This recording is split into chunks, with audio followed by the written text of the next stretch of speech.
வணக்கம். பொதுவாக ஒரு இலக்கிய கூட்டத்தில் அந்த கூட்டம் யாருக்கு நடக்கிறதோ அவர் அந்த நிகழ்வினுடைய கடைசியாகத்தான் உரையாற்றுவார். ஒன்று அவர் பேச முடித்த உடனே பெரும்பாலும் கூட்டம் முடிஞ்சு ஆட்கள் போயிடுவாங்கங்கிற பயம், இன்னொன்று அவர் அது வரைக்கும் மற்றவங்க பேசுறதை கேட்கட்டும் அப்படின்னு.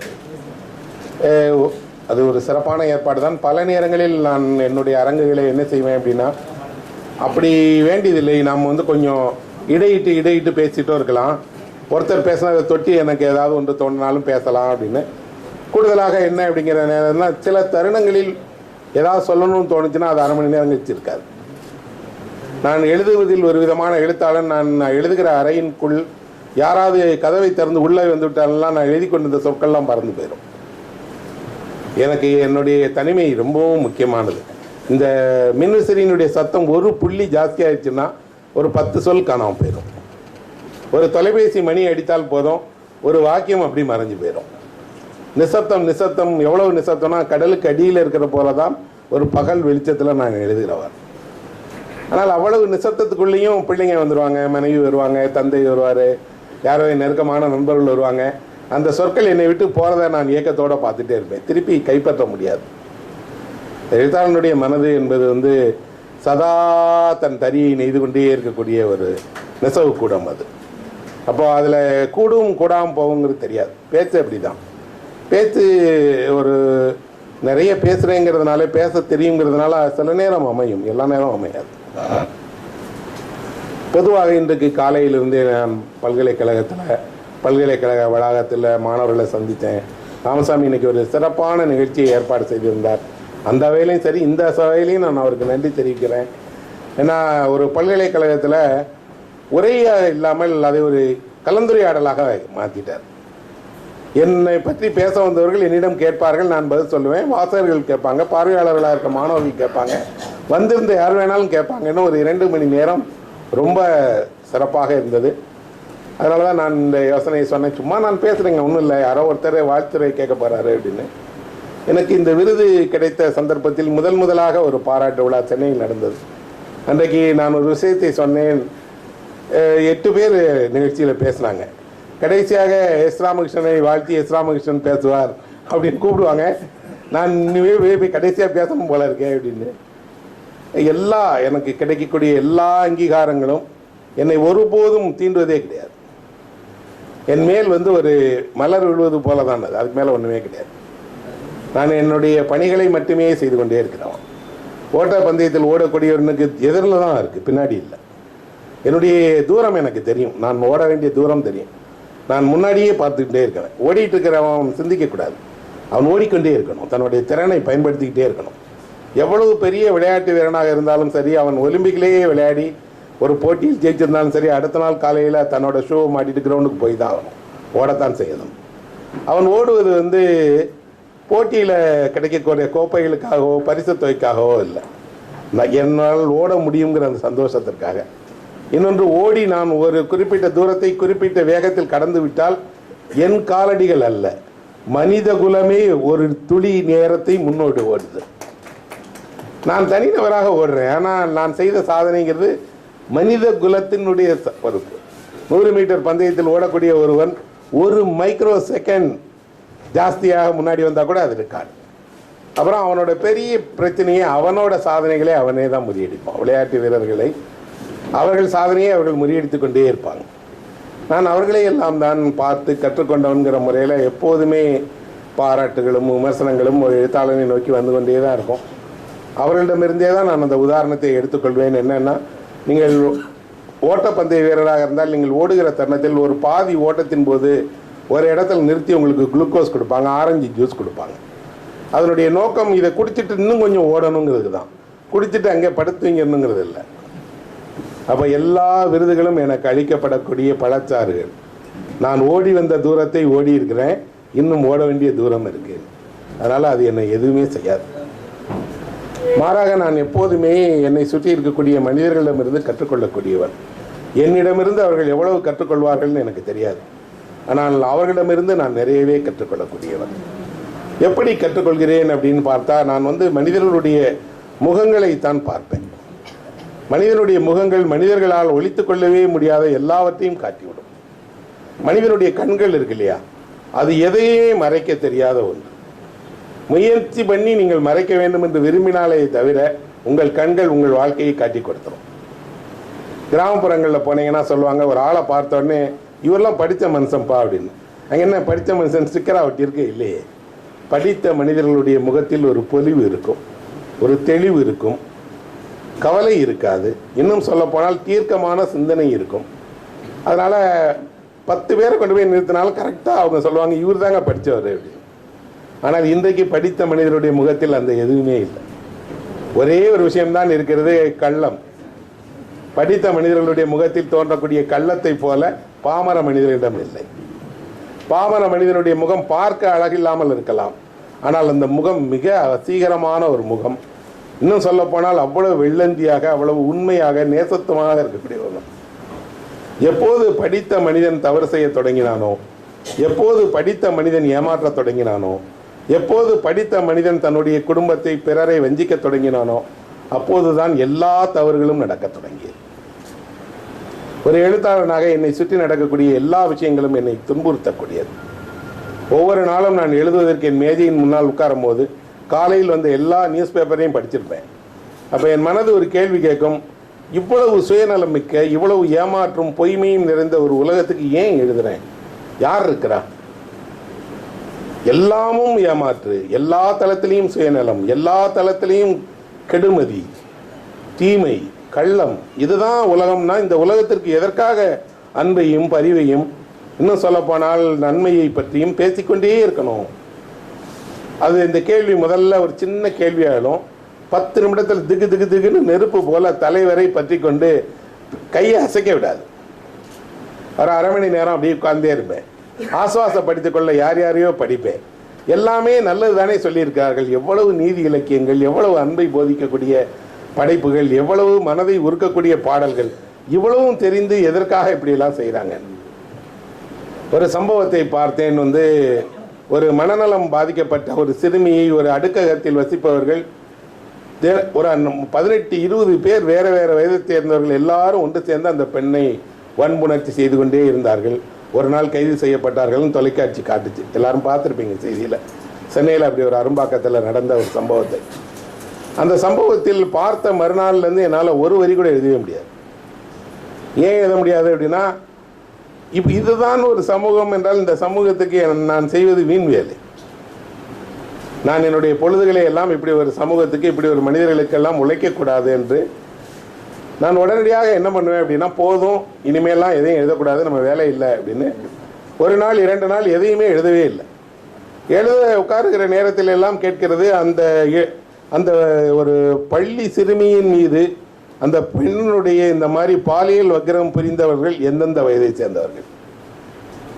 14-15 வயது மாணவன், 20 வயது கல்லூரி படிக்கிற பையன், 25 வயது பையன், 30 வயது திருமணமானவர், இதில் தொடங்கி 65 வயதான காவலாளி வரை. எனக்கு அந்த 65 வயது மனிதனைத்தான் மன்னிக்கவே முடியல. அவனுக்கு மகள் இருப்பாள், பேத்தி இருப்பாள். அவன் தன் சொந்த மகளைப் போல, பேத்தியை போல ஏன் இந்த பண்ண நினைக்கவே இல்லை? ஏன் அந்த பெண் அவனுக்கு தன்னால் பயன்படுத்தப்படக்கூடிய ஒரு கைக்குட்டையை போல, ஒரு கழிவு பொருளை போல எப்படி அவளுக்கு தோன்றுனா? அப்போ மனிதர்களுக்கு மனதில் உண்மையிலேயே அன்பு இல்லையா? நன்மை இல்லையா? மனிதன் வெறுமனாக எல்லாவற்றையும் கற்பிதங்களாகத்தான் வைத்திருக்கிறானா அப்படின்னு எனக்கு ஆழமான கேள்வி இருந்தது. எழுதக்கூடாதுன்னு முடிவு பண்ணேன். அன்று மாலையில் 2 நாட்களுக்கு அப்புறம் ஒரு நாள் என்னுடைய வீதி இருக்கிற இதில் ஒரு பிரதான சாலை இருக்குது. அந்த சாலையில் போய் நின்று கொண்டு இருக்கும்போது ஒரு பெண் குழந்தையை தூக்கி கொண்டு, அந்த பெண் குழந்தைக்கு ஒரு 8-9 வயது இருக்கும், ஏதோ உடல்நலம் இல்லை, அதை தூக்கி கொண்டு ஒரு அம்மா, ஒரு 30-35 வயதான அம்மா அந்த குழந்தையை தூக்கி கொண்டு ஒரு ஷேர் ஆட்டோவை பிடிக்கிறதுக்காக ஓடுறாங்க. ஆட்டோ கிளம்பிடுச்சு. எப்படியாவது ஓடி அந்த ஆட்டோவை பிடிச்சிடலான்னு அந்த குழந்தையை தூக்கிட்டு ஓடுறாங்க இல்லையா, ஓட ஆரம்பிக்கிறாங்க. நான் பார்த்துட்டே இருக்கும்போது எனக்கு மெதுவாக தோன்றுது, அந்த அம்மா எனக்கு நின்று ஆட்டோவை பிடிச்சிடணும் எப்படியாது அப்படின்னு. யாரோ ஒருத்தர் ஆட்டோக்குள்ளேருந்து பார்த்து சத்தம் போடுறாங்க. நின்று பிடிச்சு அந்த அம்மா ஏறி உட்கார்ந்தாங்க. இவ்வளவு ஓட்டத்துக்கு இடையிலையும் தன் குழந்தையை கவனமாக பார்த்து பாதுகாப்பாக கொண்டு போகிற அந்த அம்மாவிற்காக நான் எழுதணும்னு நினைச்சேன். இன்னொன்று, அந்த அம்மா ஒரு நம்பிக்கை கொடுக்க நினைக்கிறாங்கல்ல தன் பிள்ளைக்கு, நான் உன்னை ஒரு பாதுகாப்பான உலகத்தில் தான் வைத்திருக்கிறேன், அன்பான மனிதர்களுக்கு இடையில் தான் வளர்க்குறேன்னு நம்பிக்கை வச்சிருக்காங்க இல்லையா? அந்த நம்பிக்கையை அடுத்த தலைமுறைக்கு நம்ம கொடுக்கணும். ஏன் கொடுக்கணும் அப்படின்னா, மனிதர்கள் பணம் பொருளால் வாழக்கூடியவர்கள் அல்ல, நம்பிக்கையால் வாழக்கூடியவர்கள். நல்லது நடக்கும் என்று நம்புகிறவர்கள், நன்மை ஜெயிக்கும் என்று நம்புகிறவர்கள், எல்லாம் தாண்டி எனக்கு கிடைக்காவிட்டாலும் யாருக்காவது கிடைக்கும் என்று நம்பிக்கை கொண்டிருப்பவர்கள், தன்னுடைய சொந்த கவலைகளை தாண்டி யாருக்கோ சந்தோஷம் கிடைத்தால் பாராட்டக்கூடியவர்கள். இவ்வளவு பெரிய அன்பும் இவ்வளவு பெரிய நம்பிக்கையும் உள்ள ஒரு மனிதன் தான் எல்லா தீய செயல்களையும் ஈடுபடுகிறான். ஒருத்தர் உட்கார்ந்துருக்காரு, தெரியாம கால் பட்டுச்சுன்னா உடனே சாரின்னு சொல்லுவார். தெரிந்து பட்டு விட்டால் மன்னிச்சுக்கோங்கிறார். கூடத்தில் இடிச்சிட்டா தெரியாம இடிச்சிட்டேங்கிறார். இவ்வளவு பக்குவமான மனிதன் எதற்கு இன்னொரு மனிதனை கல்லால் அடிக்கிறான், கத்தியால தாக்குறான்? அப்ப யோசித்து பார்த்தால் மனிதர்கள் யாராலோ இயக்கப்படுகிறார்கள், எதனாலோ தொடர்ந்து அவர்களுடைய மனமும் அவர்களுடைய சிந்தனையும் எதனாலோ வழிநடத்தப்படுகிறது. எதனால் வழிநடத்தப்படுகிறது? ஊடகங்களால் வழிநடத்தப்படுகிறது. நண்பர்களே, நாம் காலை உணவை என்ன சாப்பிட வேண்டும் என்பதை நானும் நீங்களும் தீர்மானிக்க முடியாது, நம் வீட்டு தொலைக்காட்சி பெட்டி தீர்மானிக்கிறது. 2 நிமிடத்தில் நீங்கள் உணவை தயாரித்து விடலாம், சாப்பிட்டு விடுங்கள் என்று விளம்பரம் வருகிறது. 5 நிமிடத்தில் நீங்கள் செத்து விடுவீர்கள் என்று அவர்கள் சொல்லவே இல்லை. ஆனால் அதுதான் உண்மை. நீங்கள் இந்த 2 நிமிட உணவை சாப்பிட்டால் 5 நிமிடத்திற்குள் செத்துருவீங்க. நமக்கு நம்முடைய உணவை, உடையை, நம்முடைய எல்லாவற்றையும் ஊடகங்கள் கையில் ஒப்படைச்சிட்டோம். 1 கோடி ரூபாய் பணம் இருந்தால் என்ன செய்வீர்கள்னா உங்களுக்கு தெரியாது, ஆனால் அது என்ன செய்வீர்கள்னு தொலைக்காட்சி காட்டும். உங்களை நீங்கள் தொலைக்காட்சி ஊடகங்களினுடைய வளர்ப்புக்கு உங்களுடைய மூளையை திறந்து விட்டுட்டீங்க. அவர்கள் தான் உங்களுக்கு எல்லா தீவினையும் கொண்டு போய் காட்டுறாங்க. நான் ஒருபோதும் என்னுடைய பிள்ளைகளுக்கு அரைகுறை ஆடை அணிந்த எதையும் காட்டவே மாட்டேன். ஆனால் என் தொலைக்காட்சி எல்லாவற்றையும் காட்டுது. ஆனால் அதை நான் தான் விலை கொடுத்து வாங்கினேன். ஆச்சரியமாக இருக்கு, நான் விலை கொடுத்து ஒரு தீமையை என் வீட்டில் வாங்கி அலங்கரித்து வச்சிருக்கேன். அதை என் பிள்ளைகள் ஆசையாக பார்க்கும்போது நானும் சேர்ந்து கைதட்டுறேன். அப்போ என்ன நம்ம செய்கிற தவறுன்னா, உலகம் தொடர்ந்து கீழ்மையை கொண்டு ஒரு குப்பை இருந்தால் அதை சுத்திகரிக்க வேண்டிய பணியை, இன்னும் சொல்லப்போனால் எப்போதெல்லாம் கசடுகள் சேருகிறதோ அப்போதெல்லாம் அந்த கசடை நீக்கி அந்த தண்ணீரை தூய்மைப்படுத்த வேண்டிய பணியை செய்யக்கூடியது படைப்பாளியினுடைய வேலை அப்படிங்கிற நம்பிக்கை உருவாகிடுச்சு. மறுநாள்லேருந்து நான் எழுத ஆரம்பிச்சிடுவேன். அப்போ ஒரு எழுத்தாளன் என்பவன் சதா இயங்கிக் கொண்டே இருக்கக்கூடிய ஒருவன். நான் என்னை எப்போதுமே யாரோடு ஒப்பிடுவேன் என்றால், நான் ஒரு படகு செய்பவன். படகு செய்பவனுக்கு படகை அவன் தண்ணீரில் விட போகிறான், ஆனால் தண்ணீரில் அமர்ந்து செய்ய முடியாது. படகு தண்ணீரில் ஓட போகிறது, ஆனால் அதை தரையில் அமர்ந்து தான் செய்ய வேண்டும். தரையில் அமர்ந்து செய்யும் போது அவனே ஒரு படகை உருவாக்கி விட முடியாது. படகை அவன் வடிவமைக்கத்தான் வேண்டும். 4-5 பேரிடம் அவன் சிறு சிறு பணிகளை கொடுத்து ஒன்று சேர்ப்பான். படகை ஒன்று சேர்க்கும் போது படகில் ஒரு துவாரம் இருக்கக்கூடாது, ஏன்னா அது மூழ்கிவிடும். தண்ணிக்குள்ளே விட்டு விட்டு ஒருத்தரையும் செக் பண்ணுவாங்களா என்ன? இல்லையே. தரையிலேயே ஒரு துளி கூட அதில் ஓட்டை இல்லாமல் செய்ய வேண்டும்ங்கிற அந்த திறன் தெரியணும். எல்லாவற்றையும் தாண்டி வெறும் படகு தானே, அதற்கு எதற்கு ஒரு அன்ன முகப்பு, அதற்கு எதற்கு ஒரு யாழி முகப்பு, அலங்காரத்தோடும் படகை செய்ய வேண்டும். பயன்படுத்துகிற பொருள் என்றாலும் அது கலை வடிவமாகவும் இருக்கணும். இதையெல்லாம் தாண்டி அந்த படகில் யார் ஏறப்போகிறார்கள், யார் எங்கே போக போகிறார்கள், யார் ஏறலாம் யார் ஏறக்கூடாது, எதை பற்றியும் அவனுக்கு கவலையே கிடையாது. தான் செய்த படகை செய்து முடித்த பிறகு செய்தவன் தான் என்று அவன் பேரை எல்லாம் போட்டுக்கிட மாட்டான். மாறாக படகை கொண்டு போய் ஒரு குறிப்பிட்ட நாளில் ஒரு குறிப்பிட்ட ஆற்றில் இறக்கிவிட்டால் அதற்கப்புறம் படகிற்கு வலிமை இருந்தால் அது ஆற்றில் நிற்கும். செய்தது எவ்வளவு பெரிய ஆளாக இருந்தாலும் அந்த படகு அந்த ஆற்றினுடைய போக்கை தாங்காவிட்டால் உடைந்துதான் சிதறும். ஒரு படகினுடைய ஆயுள் எவ்வளவு என்று செய்தவனுக்கு தெரியாது. அப்படிதான் ஒரு எழுத்தாளனும் நான் ஒரு படகு செய்கிறேன், அதற்கு பெயர் நாவலாக இருக்கலாம், கதையாக இருக்கலாம், என் படகை இலக்கியம் என்ற ஆற்றில் மிதக்க விடுகிறேன். அதை யார் படிப்பார்கள் எனக்கு தெரியாது. யார் எங்கிருந்து எந்த கரையிலிருந்து எந்த கரைக்கு போக போகிறார்கள் எனக்கு தெரியாது. ஆனால் அவர்களுக்கு அது பயன்படும் என்ற நம்பிக்கை எனக்கு இருக்கிறது. என் படகில் ஒரு திருடன் ஏறுவான், ஒரு துறவி ஏறுவான், ஒரு அரசன் ஏறுவான், ஒரு கை குழந்தையோடு ஒரு பெண் ஏறுவாள், வேலையற்ற இளைஞர்கள் ஏறுவார்கள், யார் வேண்டுமானாலும் போவோம். படகின் பணி இக்கரையிலிருந்து அக்கறைக்கும் அக்கறையிலிருந்து இக்கரைக்கும் சதா ஓடிக்கொண்டே இருப்பது தான். எல்லா புத்தகங்களும் உலகில் மனிதர்களை இங்கிருந்து அங்கும் அங்கிருந்து இங்கும் ஏற்றிக்கொண்டு சென்று கொண்டே இருக்கின்றது. நான் ஒரு படகு செய்வோன் என்ற முறையில் நான் செய்த படகுதான் என்றாலும் அது நீரில் மூழ்குகிற போது வேடிக்கை தான் பார்க்க முடியுமே தவிர ஓடி போய் கட்டி அணைத்து தூக்கி காப்பாற்றி எல்லாம் விட முடியாது. படகிற்கே சக்தி இருந்தால் அது நிற்கும். என் படைப்புகளுக்கு அதுதான் விதி. அதற்கே சக்தி இருந்தால் அது நிற்கும், இல்லாவிட்டால் அது ஆற்றோடு போகட்டும். 1000 மனிதர்களை ஏற்றி சென்ற படகு என்றாலும் ஒரு நாள் அது ஓய்வெடுக்கத்தான் செய்யும். அதை யாரும் சீந்த மாட்டார்கள். அதனால் என்ன, இருக்கட்டுமே. ஆனால் சில படகுகள் தன்னுடைய வாழ்வை கடந்த பிறகு அது காட்சி பொருளாக அல்ல, கலைப்பொருளாக மாறிவிடும். அந்த படகை ஒரு கண்காட்சி சாலையில் வைத்து இந்த படகில் தான் அலெக்சாண்டர் போனார், இந்த படகில் தான் சாக்ரட்டிஸ் பயணித்தார், இந்த படகில் தான் நெப்போலியன் இந்த கரையிலிருந்து அந்த கரைக்கு போனார் என்று பயன்பாட்டில் அல்ல, அது வரலாற்றில் படகாக மாறிவிடும். நான் அடைய விரும்புவது அந்த படகைத்தான். இது பயன்பாட்டு படகாகவும் இருக்க வேண்டும், கலைப்படகாகவும் இருக்க வேண்டும். மற்றபடியில் படகு செய்பவனுக்கு இருக்கக்கூடிய தன்னடக்கம் இருக்கிறது இல்லையா, அது மிகப்பெரியது. அவன் ஆற்றிடம் இருந்து தான் அத்தனை வித்தையும் கற்றுக்கொள்கிறான். எந்த சுழியை எங்கே தாங்க வேண்டும், எந்த நீரோட்டத்திற்கு படகினுடைய எந்த முனை வளைவாக இருக்க வேண்டும், எப்படி மரத்தினுடைய மரத்தை தேர்வு செய்ய வேண்டும் என்று. ஆற்றோடு வாழத் தெரிந்த மனிதர்கள் எல்லோருக்கும் பண்பாடு தெரியும். உலகில் எல்லா நகரங்களும் ஆற்றின் கரையில் தான் அமைந்திருக்கின்றன. நீங்கள் ஆற்றின் கரையில் வசிப்பவர்கள், அதிலும் ஒரு பெருமை மிக்க ஒரு நதியினுடைய கரையில் வசிக்கக்கூடிய மனிதர்கள், உங்களுக்கு பண்பாடு புரியும், கலை புரியும், ரசனை தெரியும். இன்னும் சொல்ல போனால் தமிழ் இலக்கியத்திற்கு பெருங்கொடை கொடுத்த ஒரு ஊர் திருநெல்வேலி. எத்தனை படைப்பாளிகள், எவ்வளவு மகத்தான மனிதர்கள்.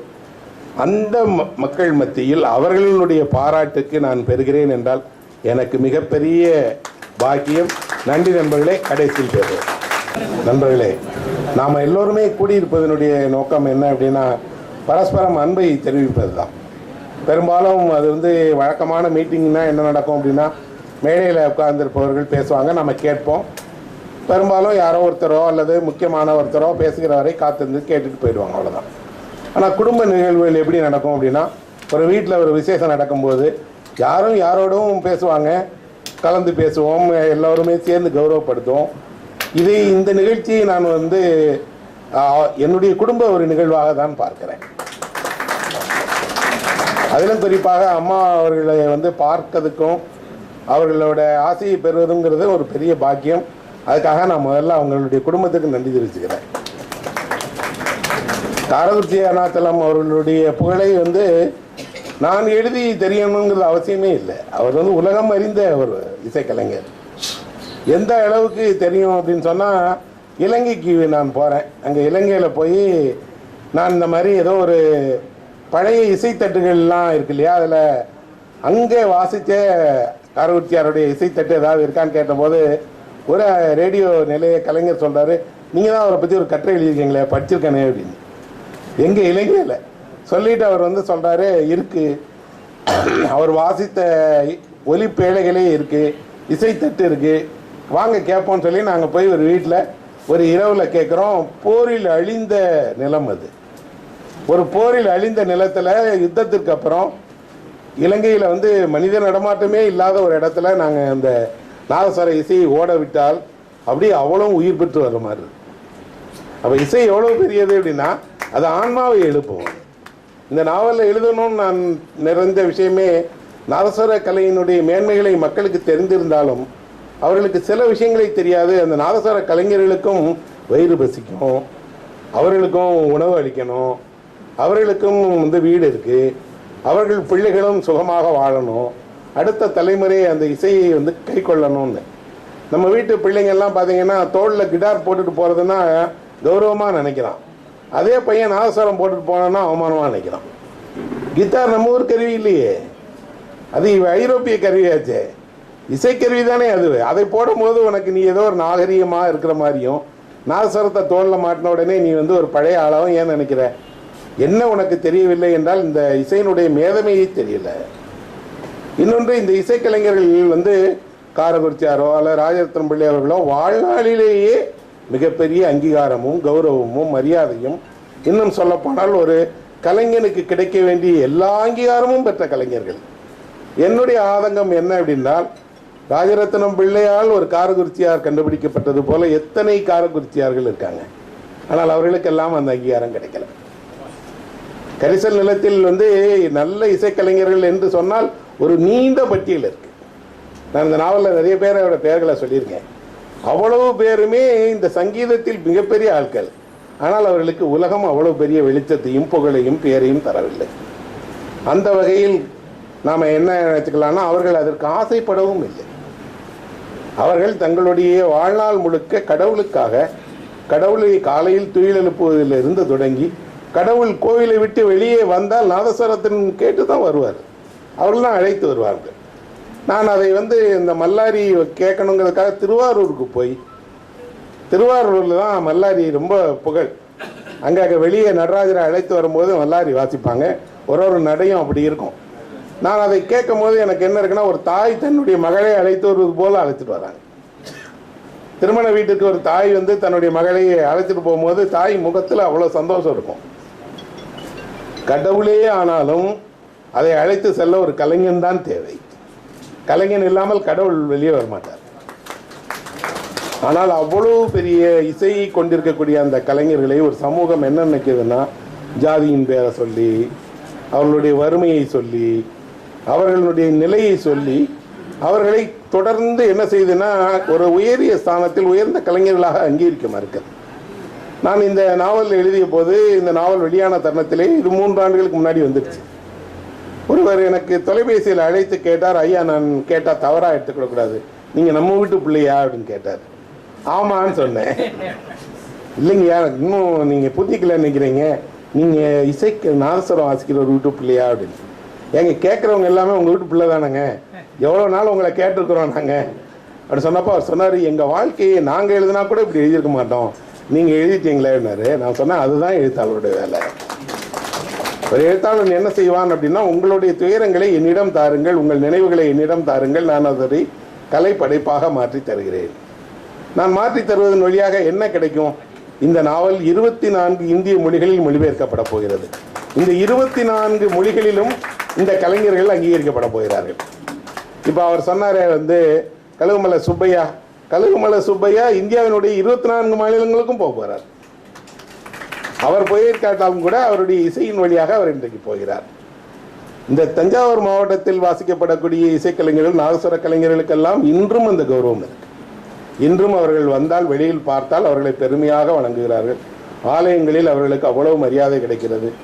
பொது நிகழ்ச்சிகளுக்கு அவர்களுக்கு ஊதியம், மிகப்பெரிய ஊதியம் கிடைக்கிறது. சமீபத்தில் நான் ஒரு பெரிய ஜமீன்தாரினுடைய அவர்கள் குடும்ப இல்ல திருமணத்திற்கு போயிருந்த போது அவர் சொன்னார், 10 லட்சம் ரூபாய் கொடுத்திருக்கிறேன் அவர்களுக்கு என்றார். ஒரு நாதஸ்வர கலைஞர்களுக்கு இவ்வளவு ஊதியம் கிடைப்பது என்பது மகிழ்ச்சியாக இருக்கிறது. ஆனால் நம்ம ஊரில் 1000, 2000, 5000 ரூபாய் கிடைக்க வேண்டிய அதே வித்வாகமும், அதே அறிஞர், அதே மேதவையும் கொண்டவர்கள் தானே இவர்கள். நான் அதனால தான் நினைத்தேன், என்ன அப்படின்னா, கரிசல் நிலத்தில் இருக்கக்கூடிய, அதிலும் குறிப்பாக தென் மாவட்டங்களில் வாழக்கூடிய நாதஸ்வர கலைஞர்களை பற்றி தான் எழுதணும். ஏன் எழுதணும்? தஞ்சை மாவட்டத்தினுடைய நாதஸ்வரம் எப்படிப்பட்டது அப்படின்னு கேட்டால், யானையை போன்றது. நீங்கள் யானையை அலங்கரித்து வீதியில் கூட்டி வந்தால் எப்படி இருக்குன்னு சொன்னால், அந்த முகப்படத்தோடையும் அது காது அசையவும் கம்பீரமாக நடந்து வரும். யார் பார்த்தாலும் வியந்து அந்த யானையை பார்த்து கொண்டே இருக்கணும் போல இருக்கும். யானையும் என்ன செய்யும் அப்படின்னா, அலங்காரம் செய்து விட்டால் அதுக்கு நடக்கே ஒரு அழகு வந்துடும். அது தன்னுடைய கால்களை எடுத்து வைக்கும்போது பாருங்க, அவ்வளோ அழகாக எடுத்து வைக்கும். அப்படிப்பட்ட நாதஸ்வரம் தான் ராஜரத்னம் பிள்ளையோட நாதஸ்வரம், தஞ்சை மாவட்டத்துடைய நாதஸ்வரம். ஆனால் காரக்குறிச்சியார் வாசிக்கிறது, நம்ம தென் மாவட்டங்களில் வாசிக்கிற நாதஸ்வரம் யானை அல்ல, அது நாட்டு பசுவை போன்றது. பசு எப்படி இருக்குன்னா, அது தரும் பாலுக்கினுடைய இனிமைக்கு நிகரே கிடையாது. ஆனால் சாந்தமாகத்தான் இருக்கும். பார்த்தால் தெரியாது, யானையை போல கம்பீரம்லாம் இருக்காது. யார் வேண்டுமானாலும் தொட்டு தடவலாம், யார் கறந்தாலும் பால் தரும். ஆனால் எந்த பசுவின் பாலும் புளிக்கவே புளிக்காது, இனிப்பாக தான் இருக்கும். இந்த இசை நாட்டு பசுவினுடைய பாலை போன்றது, அந்த இசை யானையினுடைய கம்பீரம் போன்றதுன்னு எழுதினேன். எழுதிட்டு இவர்கள் உண்மையில் எதைத்தான் இசைக்கிறார்கள்னா, இந்த நிலத்தினுடைய ஆன்மாவைத்தான் இசைக்கிறார்கள். மனிதனுக்கு ஆன்மா இருப்பது போல இந்த நிலத்திற்கு ஒரு ஆன்மா இருக்கிறது. இங்கு வாழ்ந்து மறைந்த கோடான கோடி மனிதர்களுடைய சுக துக்கங்கள் எல்லாம் அவர்கள் மறைந்த பிறகு எங்கே போய்விடுகிறது? இந்த மண்ணுக்குள் தான் போய்விடுகிறது. நமக்கு தெரியும், நாங்கள் ஊரில் எல்லாம் ஒருவர் இறந்து வீடு திரும்பும்போது அவரை புதைத்து விட்டு வந்தார் என்றால் கடுகு விதைத்து வருவார்கள். கொஞ்ச நாளில் கடுகு செடி வளரும். என் தாத்தா இறந்த போது அப்படி கடுகு விதைத்து வந்தோம், கடுகு செடியானார். பின்னொரு நாள் நான் போகும்போது கடுகு பூத்திருந்தது. நான் அந்த பூவை கொஞ்சம் அள்ளி கையில் வச்சுக்கிட்டேன். ஏன்னா என் தாத்தா தான் இப்போது கடுகு பூவா இருக்கார் இல்லையா? அப்படி என்றால் நாம் எதை கண்டு பயப்படுகிறோம் என்றால் மண்ணை பார்த்து தான் பயப்படுகிறோம். மண் தான் இருக்கிறதிலேயே, உலகத்திலேயே மிக மௌனமான பொருள் ஒன்று இருக்கிறது என்றால் மண் தான் இருக்கு. பூமியை போல மௌனமாக இருக்கக்கூடிய ஒரு பொருள் எதுவுமே கிடையாது. அது எத்தனை ஆயிரம் மனிதர்களை உள்வாங்கிக் கொண்டிருக்கிறது. உலகில் வாழ்பவர்களுடைய எண்ணிக்கையை விட இறந்தவர்களுடைய எண்ணிக்கை அதிகம். ஆனால் இறந்தவர்களில் எத்தனை எத்தனை பெரிய பெரிய அதிசயம், எவ்வளவு மகான்கள், எவ்வளவு அற்புதமான கலைஞர்கள், எல்லோரும் இந்த மண்ணுக்குள் போய் என்னவாக வந்திருக்கிறார்கள்? தாவரங்களாக, விதைகளாக, தானியங்களாக, இன்னும் சொல்லப்போனால் இயற்கையினுடைய ஒரு அங்கமாக தன் வளர்ந்துடுறாங்க. அப்போ அந்த ஆன்மா என்ன செய்யும் அப்படின்னா இயற்கையின் வழியாக ஒலித்து கொண்டே தான் இருக்கும். ஒரு நெற்களஞ்சியத்தின் வழியாக நெல் வயலில் கேட்கக்கூடிய அந்த சரசல ஓசை அங்கு அந்த மண்ணிற்கு கீழே இருக்கக்கூடிய மனிதர்கள் இசைக்கிற சங்கீதம் தான் அது. ஆக ஒரு நிலம் ஒரு எப்போதுமே இயற்கை தன்னுடைய வழியாக அந்த மண்ணினுடைய இசையை ஒலித்து கொண்டே இருக்கிறதுனா கலைஞர்கள் தான் அதை வாங்கி மனிதர்களுக்கே கொடுக்குறாங்க. ஒரு இசையை நீங்கள் கேட்பதாக இருந்தால் கொஞ்ச நேரம் கேட்கலாம், 1 மணி நேரம் கேட்கலாம், 2 மணி நேரம் கேட்கலாம். அப்புறம் ஒரு கட்டத்தில் கேட்பீர்கள், ஆனால் லயக்க மாட்டீர்கள். காது மட்டும்தான் கேட்டுட்ருக்கோம், மனம் விடுபட்டுரும். இன்னும் கொஞ்சம் நேரம் கழித்து நீங்களே போதுங்க அப்படின்னு கேட்டு போயிடுவீங்க. அப்படி சலிக்காத இசை எது எப்படி என்று நான் இசைக்கலைஞர்களுடைய பலரிடமும் கேட்டிருக்கேன். இசையினுடைய மேதைகள் பலரிடமும் கேட்டிருக்கேன். எல்லோரும் சொன்ன ஒரே பதில் நாதஸ்வரம் தான். எவ்வளவு நேரம் கேட்டாலும் அந்த இசை போதாது. அதை ஒருவர் மிக அழகாக சொன்னார். தேனு மாறிங்க, குடிச்சிட்டே தான் இருக்கணும்னு தோணும். என்ன செய்ய சொல்றீங்க? அந்த கடையை சொட்டு வரைக்கும் இனிக்க தானே செய்யுது. அது எப்படி இப்படி ஒரு வாத்திய கருவிக்கு இப்படி ஒரு மகத்தான இடம் வந்தது என்றால் அந்த கருவியை கையாளுகிற மனிதன் அப்படியெல்லாம் சாதாரண ஆள் இல்லை. நாதஸ்வர வாசிக்கக்கூடிய கலைஞர்கள் இருக்காங்களே, தவில் கலைஞர்கள், நாதஸ்வர கலைஞர்கள் எல்லாரும் முறையாக வாய்ப்பாட்டு கற்றுக்கொண்டவர்கள், முறையாக சங்கீதம் படித்தவர்கள், எல்லாம் தாண்டி அர்ப்பணிப்போடு அந்த கலையை செய்யப்படுகிறது. காரக்குறிச்சியாரோடைய இசைத்தட்டை நாங்கள் இப்போது இந்த புத்தகம் வெளியிட்ட அன்று ஒலிக்க விட்டோம். விருது கிடைத்த அன்று இரவு போய் நான் என்னுடைய வீட்டில் அந்த இசைத்தட்டை எடுத்து இன்றைக்கு நல்ல அதனுடைய இசை வடிவங்கள்லாம் வந்துடுச்சு. அந்த வடிவங்களில் திரும்பி கேட்குறோம். வாசிக்க தொடங்குகிற வரைக்கும் தான் அது பழைய இசை. வாசிக்க தொடங்குகிற மறுநிமிடத்தில் அவர் என்னோட அறைக்கு உட்காந்துக்கிறார், வாசிக்க ஆரம்பிக்கிறார். அந்த கம்பீரத்தை நம்ம உணர முடியுது. அவரை நான் நேரில் பார்க்கவே இல்லை, ஆனால் அவருடைய சங்கீதத்தின் வழியாகவே அவர் என்னுடைய அறைக்குள்ள வர்றாரு. அவர் தன்னுடைய கம்பீரமான அந்த வாத்தியத்தை வாசிக்கிறாரு. வாசிக்க வாசிக்க வாசிக்க என்ன ஆகுது அப்படின்னு சொன்னால் இசை அறை முழுவதும் நிரம்பி என்னுடைய வீதியெல்லாம் நிரம்பி என்னுடைய வீதியில் போகிற ஒரு ஆள் நின்று ஒரு நிமிஷம் நின்று கேட்டு போகிறார். நான் இந்த இசையை எங்கெங்கோ ஏதோ நாடுகளிலெல்லாம் கையில் எடுத்துகிட்டு போய் ஒலிக்க விட்டுருக்கேன். எங்கே ஒலிக்க விட்டாலும் மனிதர்கள் நின்று கேட்குறாங்க. அப்போ இசை மனிதர்களை ஒன்று சேர்க்கிறது, அரவணைக்கிறது. ஆனால் இசைக்கலைஞர்களே ஏன் அரவணைத்து கொள்ள மாட்டேங்கிறோம்? அவர்கள் தன்னுடைய இசைக்காக எல்லாவற்றையும் செஞ்சுருக்காங்க. குறிப்பாக இசைக்கலைஞர்களுடைய குடும்பத்தை தெரியும். அதில் அந்த குடும்பத்தில் இருக்கக்கூடிய பெண்களுடைய துயரம் எனக்கு ரொம்பவே தெரியும். அதில் குறிப்பாக பெரிய மேதைகளாக இருந்த இசைக்கலைஞர்கள் அவர்கள் உலகத்தோடு எவ்வளவு தூரம் விலகி இருந்தார்களோ அதை விட அதிகமாக வீட்டை விட்டு விலகி இருந்தார்கள்.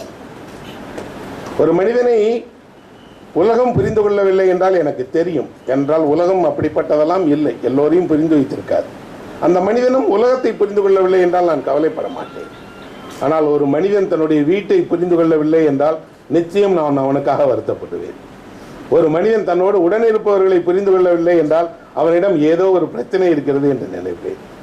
ஒரு மனிதன் தன்னோடு உடன் வசிக்கக்கூடிய மனைவி, பிள்ளை, பெற்றோர்களை அன்பு அவன் எவ்வளவு பெரிய கலைஞனாக இருந்தாலும் நான் அவனை ஒரு அடி தள்ளி தான் வைத்திருப்பேன். காரணம் என்ன என்றால் அவர் வாழ்வதற்கான அன்பையும் கருணையையும் அன்றாடம் கொடுத்து கொண்டே இருக்கிறார்கள். ஒருபோதும் அவர்கள் எதையும் கேட்கவே இல்லை.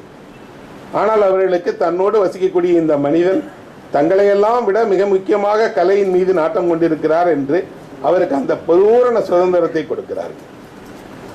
ஆனால் நாம் அந்த சுதந்திரத்தை பெறுவதற்கு மாறாக அவர்களுக்கு என்ன கொடுத்தோம் என்றால் எதுவுமே இல்லை.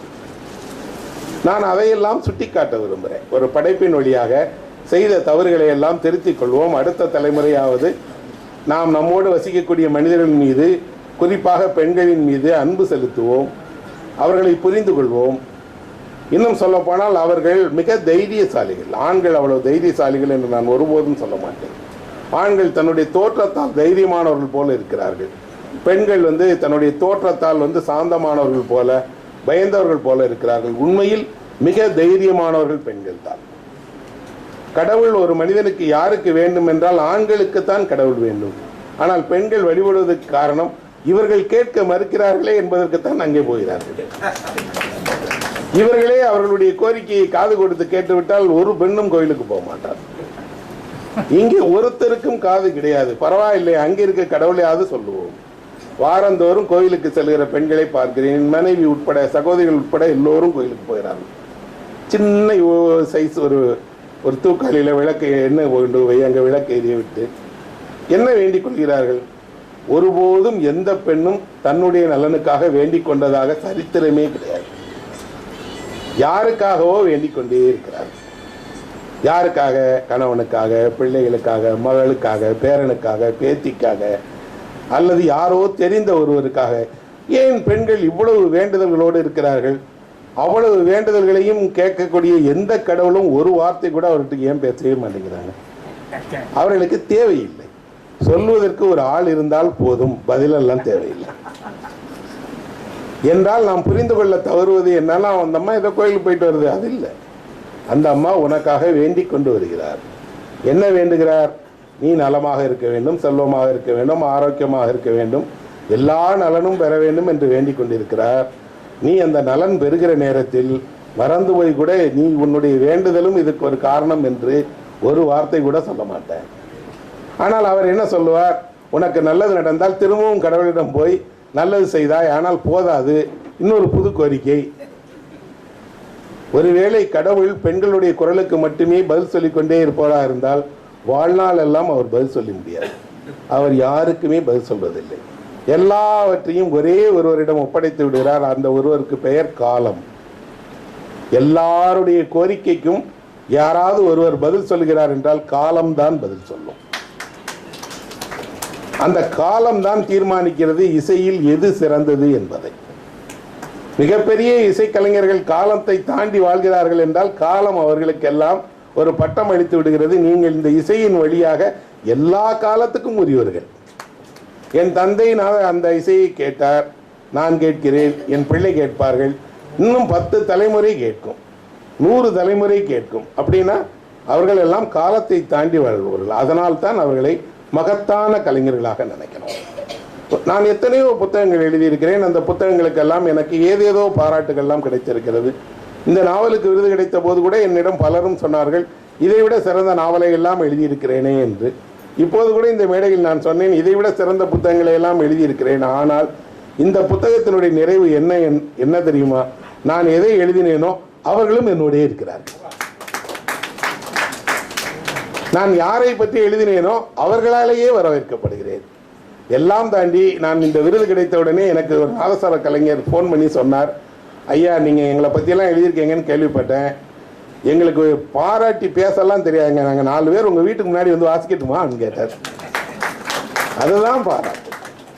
அவர்களுக்கு சந்தோஷத்தை வெளிப்படுத்துவதற்கு ஒன்றுதான் தெரியும், தன்னுடைய வாத்தியத்தை வாசித்து மகிழ்ச்சியை தருவதுதான் தெரியும். இன்னொரு ஊரில் இப்படி கேட்கவில்லை, செய்தார்கள். என்ன செய்தார்கள் தெரியுமா? என்னுடைய சஞ்சாரம் நாவலை இது போல ஒரு மேடையில் வைத்து, பக்கத்தில் ஒரு ரோஜாப்பூ வைத்து, 2 நாதஸ்வர கலைஞர்கள் ஒன்று சேர்ந்து 1 மணி நேரம் கச்சேரி செய்தார்கள். யாருக்கு கிடைக்கும் இது? அப்போ நான் இதை பார்த்துவிட்டு அவர்களை தொலைபேசியில் அழைத்து சொன்னபோது அவர் சொன்னார், எனக்கு உங்களை தெரியாதுங்க, ஆனால் யாரோ செஞ்சிருக்கிறாரு, நம்ம பதிலுக்கு மரியாதை செய்யணுமேன்னு செஞ்சேங்க, நீங்களே கூப்பிட்டு பேசுனது சந்தோஷம் அப்படின்னார்.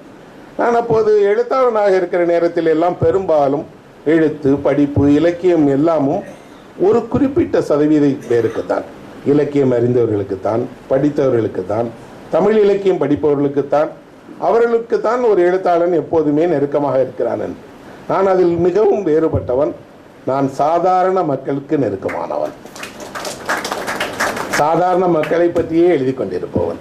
இன்னும் சொல்ல போனால் சாதாரணம் என்பதுதான் மிகப்பெரிய அசாதாரணம் என்று தெரிந்தவன். யாரும் இந்த உலகத்தில் சாதாரணமானவர்களே கிடையாது. உங்களுக்கு போல உங்களை விட மிகப்பெரிய திறமைசாலிகள் இருக்கிறார்கள், உங்களை விட குறைவானவர்கள் இருக்கிறார்கள். உங்களை போல நீங்கள் மட்டும்தான் இருக்கிறீர்கள், என்னை போல நான் மட்டும்தான் இருக்கேன் என்றால் நாம் ஒவ்வொருவரும் தனித்துவமானவர்கள். நாம் பெரிய சாதனை செய்ய வேண்டும் என்றெல்லாம் வேண்டியதில்லை. நீங்கள் உங்கள் வாழ்க்கையை ஒழுங்காக கழித்தாலே சாதனைகளை செய்யத்தான் செய்வீர்கள்.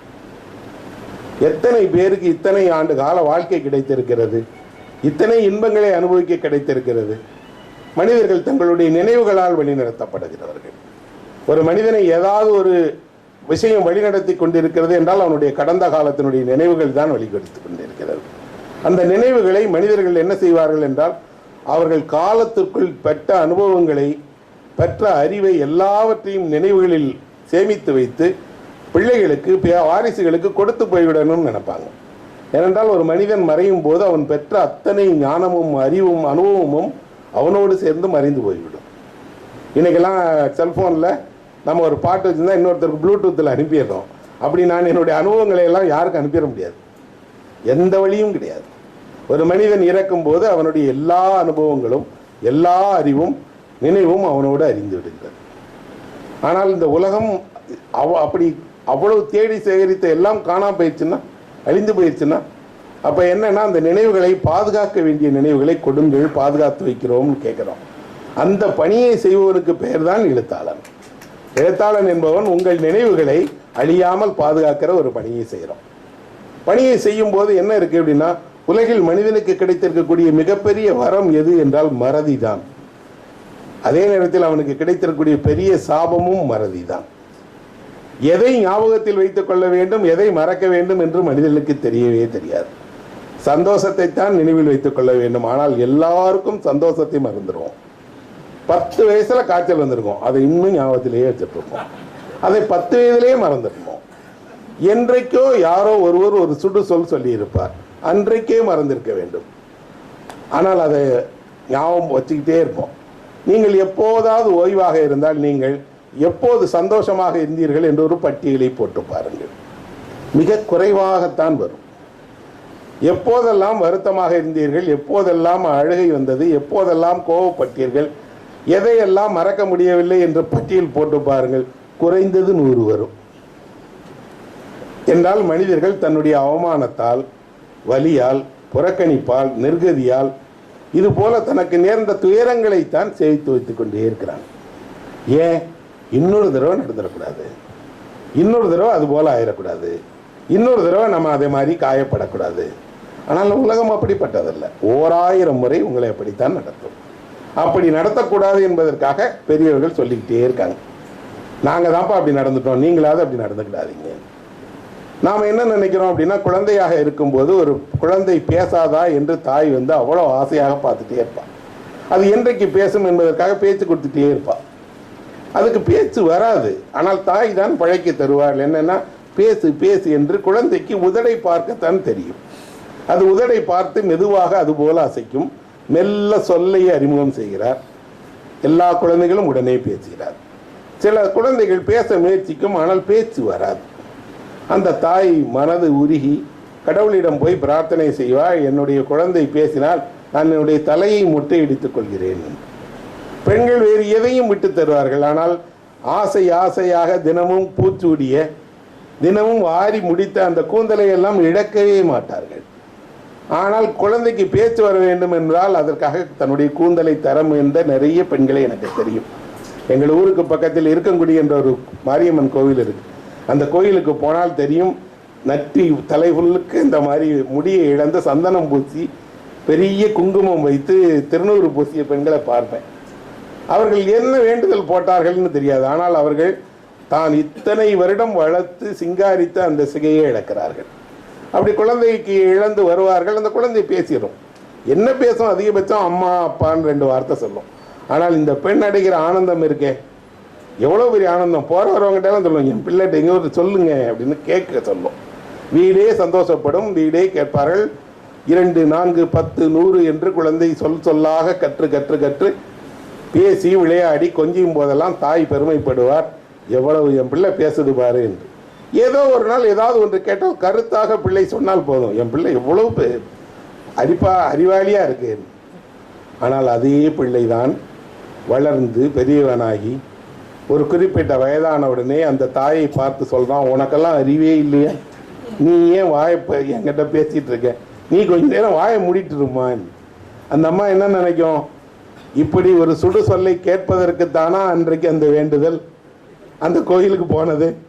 ஆனால் அப்படி நினைக்கவே நினைக்காது. மகன் தானே சொல்லிட்டு போகிறேன், பேரன் தானே சொல்லிட்டு போகிறேன். ஏன் அப்படி நினைக்கிறார்கள்? அவர்களுக்கு அன்பு செலுத்தத்தான் தெரியும், வெறுக்க தெரியாது. ஆகவே தான் இந்த சபைக்கு சொல்லிக் கொள்கிறேன், நீங்கள் அன்பை ஒரு எழுத்தாளரிடமல்ல, உங்களோடு இருக்கக்கூடிய தாயிடமிருந்து, சகோதரியிடமிருந்து, மனைவியிடமிருந்தே கற்றுக்கொள்ளுங்கள். ஆனால் அவர்களை வெறுப்பை அவர்கள் நமக்கு தருவதை போல நீங்கள் நினைக்கிறீர்கள், பிரிவை ஏற்படுத்துகிறார்கள் நினைக்கிறீங்க. அப்படிலாம் இல்லை. மாறாக அவர்கள் மொழி தெரியாதவர்களாக இருப்பார்கள், பாண்டித்தியம் தெரியாதவர்களாக இருப்பார்கள், உலகம் தெரியாதவர்களாக இருப்பார்கள். ஆனால் உங்களை நன்றாக தெரிந்தவர்கள் அவர்கள் தான். நீங்கள் உறங்குகிற நேரத்தில் உங்களுக்கு குளிர் அடிக்கிறது என்று லேசாக உங்கள் கால்கள் நடுங்கும் போது உலகம் ஒருபோதும் ஒரு கம்பளியோ போர்வையோ கொண்டு வந்து உங்களுக்கு போர்த்தாது. உங்கள் வீடு தான் போர்த்தும், உங்களோடு உடன் இருப்பவர் தான் போர்த்துவார். உறக்கத்தில் யாருடைய கைகள் உங்களுக்கு போர்த்தியது என்று கூட தெரியாது. ஆனால் அப்படி செய்யக்கூடிய ஒரு மனிதர் உங்களுக்கு கிடைத்தால் நீங்கள் அதிர்ஷ்டசாலி. நான் ஒரு பெரிய வணிகரை பார்க்க போயிருந்தேன், மிகப்பெரிய வீடு. அந்த வணிகருடைய வீட்டில் ஒவ்வொரு அறையும் அவ்வளவு பெரிய பெரிய அறைகள். அவரும் அவருடைய மனைவியும் தான் வசிக்கிறார்கள். இருவருக்குமே முதிய வயது. அவர் ஒரு அறையில், அவருடைய மனைவி எதிர் அறையில் வசிக்கிறார். ஒரு நாள் இரவு அவருக்கு திடீரென்று நெஞ்சு வலி வந்துருச்சு.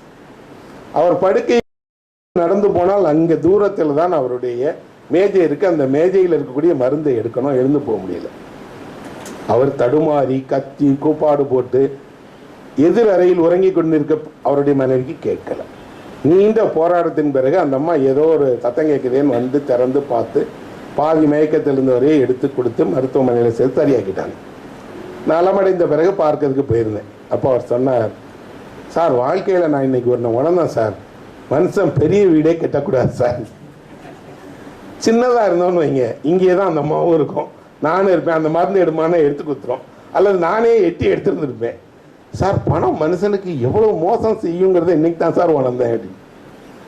அப்போ பணம் சம்பாதிப்பது தான் வாழ்க்கை என்று நினைத்த மனிதனுக்கு உயிர் ஒரு குறிப்பிட்ட கட்டத்தில் ஒரு பாடத்தை புகுத்துகிறது. வாழ்வதுதான் பெரிது, பணம் அல்ல. இதை பணமே இல்லாமலே என்னை போன்ற பலரும் உணர்ந்திருக்கிறோம், பணம் இருந்து உணரல. அப்படின்னா இந்த உலகில் எது உங்களுக்கு அதிகம் இலவசமாக கிடைக்கிறது என்றால் இயற்கை தரக்கூடிய எல்லாமும் இலவசம்தான். அன்றாடம் நான் சுவாசிக்கக்கூடிய இந்த சுவாசத்திற்கு ஒரு கட்டணமும் செலுத்துவதில்லை. பூமியில் நான் எங்கு வேண்டுமானாலும் நடக்கலாம், யாரும் அதற்கு கட்டணம் வசூலிக்கவே மாட்டார்கள். எந்த தண்ணீரை பார்த்தாலும் நான் குடிக்கலாம், குளிக்கலாம், ஒரு கட்டணமும் கிடையாது. வாழ்வதற்கு எதெல்லாம் தேவையோ அது எல்லாம் இலவசமாக கிடைக்கிறது. தாவரங்களுக்கு மண் தான் அதனுடைய ஆதாரம். மண்ணை விட்டு தாவரத்தை பறித்தால் அது உயிரோடு போகும், அவ்வளோதான் அதனோட வாழ்க்கை. மீன்களுக்கு தண்ணீர் தான் அதனுடைய ஆதாரம். தண்ணீரை விட்டு மீனை பிரித்தால் அது இறந்துவிடும். மனிதர்களுக்கு ஆதாரம் எது என்றால் சுவாசம் தான் மனிதர்களுக்கு ஆதாரம்.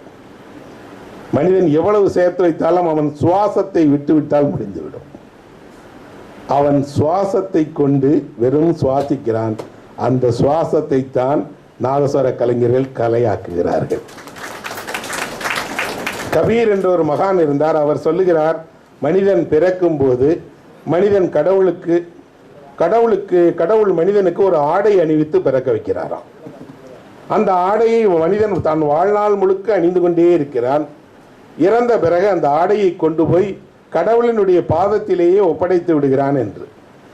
அது என்ன ஆடை தெரியுமா என்று கேட்டுவிட்டு கபீரனுடைய கடைசி கண்ணி வருகிறது, அதுதான் அவனுடைய சுவாசம் என்று. கடவுள் மனிதனை படைத்து பூமிக்கு அனுப்புகிற நேரத்தில் அவனுக்கு சுவாசம் என்ற ஒரு ஆடையை அணிவித்து தான் அனுப்புகிறாராம். அவன் திரும்ப கொண்டு போய் சுவாசத்தை கடவுள் காலடியே ஒப்படைச்சிடறான். சாதாரணமாக நம்ம சொல்றோம் மூச்சு விட தொடங்குது, மூச்சு முடிஞ்சிருச்சு. ஆனால் அந்த மூச்சு என்பது எளிதானதல்ல. எல்லா ஞானிகளும் மூச்சை கையாள தெரிந்தவர்கள். எல்லா மெடிடேஷன்ஸ், எல்லா தியானங்களும் மூச்சை கவனிக்க சொல்வது தான். வெறும் இந்த மூச்சு என்பது வெறும் மூச்சு அல்ல. மருத்துவர்களுக்கு தெரியும் ஒரு மனிதனுடைய கடைசி மூச்சு என்பது எவ்வளவு சிரமமானது என்று. உலகில் இவ்வளவு காற்று இருக்கிறது, ஆனால் அந்த காற்றில் ஒரு கையளவு அந்த மனிதனுக்கு இல்லை, கிடைக்கல. ஆனால் காற்று எல்லா காலத்திலும் இலவசம்தான்.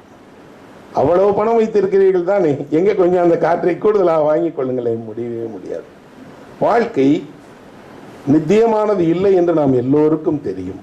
ஆனாலும் நாம் சந்தோஷத்தோடு மகிழ்ச்சியோடு வாழ்கிறோம் என்றால் அதற்கு கலைகள் தான் துணை நிற்கிறது. இசை, ஓவியம், நுண்கலைகள் என்று கலையின் வழியாக தான் மனிதன், நீ என் உடலை அழித்துக் கொள்ளலாம், ஆனால் என்னுடைய ஆன்மா என்றைக்கும் வாழ்ந்து கொண்டே இருக்கும் என்று இருக்கிறார். 2500 வருடங்களுக்கு முன்பு எழுதப்பட்ட தமிழ் புத்தகம் இன்றைக்கும் வாசிக்கப்படுகிறது. திருக்குறளில் ஒரு சொல் மாறவே இல்லை. உலகில் வேறு ஏதாவது மொழிகளில் அப்படி ஒரு புத்தகம் இருக்கிறதா என்றால் இருக்காது. 500 ஆண்டுகளில் ஒரு மொழியினுடைய எல்லாமும் மாறிவிடும், அர்த்தம் மாறிவிடும், மொழி மாறிவிடும், எழுத்து மாறிவிடும். ஆனால் திருக்குறளில் எழுதப்பட்ட எல்லாமும் அப்படியே இருக்கு என்றால் தமிழ் இலக்கியம் நமக்கு ஒன்றை சொல்லிக் கொடுக்கிறது. நீ சரியாக எழுதினால், உன்னுடைய புத்தகம் சரியாக இருந்தால் அந்த புத்தகம் எத்தனை ஆண்டு காலம் நிற்கும் என்று தெரியல. சாதாரணமாக 100 வருடம் என்றால் 3 தலைமுறை என்று வைத்துக் கொண்டால் கூட எவ்வளவு தலைமுறை படிச்சிருக்கு, இதற்கிடையில் எவ்வளவு மாற்றங்கள் வந்திருக்கு. ஆனால் அந்த புத்தகத்தை நீங்கள் கையில் வாங்கும்போது என்ன நினைக்கிறீங்கன்னா, 10 ரூபா கொடுத்து ஒரு புக்கு வாங்கினீங்கன்னு நினைக்கிறீங்க. 10 ரூபா கொடுத்து வாங்கலை, அதன் மதிப்பு 10 ரூபா இல்லை. 2500 வருடமாக இந்த உலகில் நீடித்திருக்கக்கூடிய ஒரு பொருளை நீங்கள் வீட்டுக்கு வாங்கி கொண்டு போகிறீர்கள். உங்கள் பிள்ளைகள் படிக்கிறார்கள். அது எவ்வளவு பெரிய பொக்கிஷம் என்று உங்களுக்கு தெரியல. காலம் ஒரு பாடத்தை மனிதனுக்கு சொல்லிக்கொண்டே இருக்கிறது. பெரிய பெரிய மன்னர்கள் வாழ்ந்த கோட்டைகள், மாளிகைகள் எல்லாமும் தரைமட்டமாயிருச்சு. தமிழ்நாட்டில் எந்த சேர, சோழ, பாண்டியனுடைய ஒரு கோட்டை கூட கிடையாது. ஆனால் அவர்கள் கட்டிய ஆலயங்கள் எல்லாம் அப்படி இருக்கு. அவர்கள் உருவாக்கி வைத்த சிற்பங்கள் எல்லாம் அப்படி இருக்கு.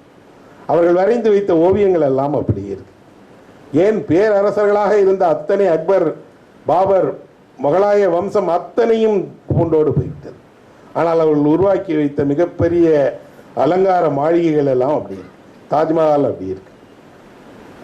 தாஜ்மஹால் வெறும் ஒரு அடக்க ஸ்தலம் தான்.